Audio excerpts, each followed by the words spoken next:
Donc on parlait d'ascèse tout à l'heure, dans le rapport au corps notamment, mais souvent Ouais. l'ascèse a mauvaise presse.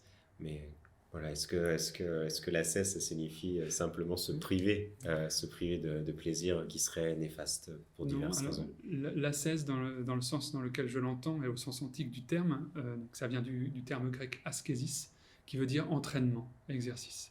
Donc ça n'est pas à entendre dans le sens de privation. Bien sûr, il y a des exercices de privation et de renoncement volontaire, des exercices d'inconfort volontaire aussi dans le stoïcisme, mais ça n'est pas un but en soi. Par contre, euh, c'est un moyen, donc un exercice, euh, au sens grec d'askésis, un exercice en vue d'un bien plus grand, qui est la vie vertueuse.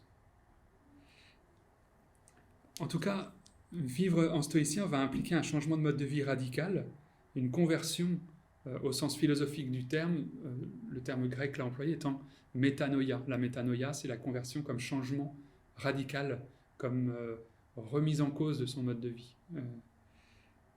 Et puis, cette conversion, ce changement de mode de vie va influencer notre rapport à nous-mêmes, notre rapport à l'autre, et puis notre rapport au monde. Donc on retrouve toujours, j'insiste sur cette triple dimension du mode de vie philosophique et du mode de vie stoïcien.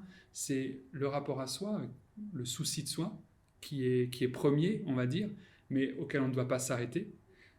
L'attention, le souci de l'autre, donc toute la dimension sociale de l'activité humaine, et puis l'attention, le souci de la nature, c'est-à-dire du monde dans lequel nous vivons.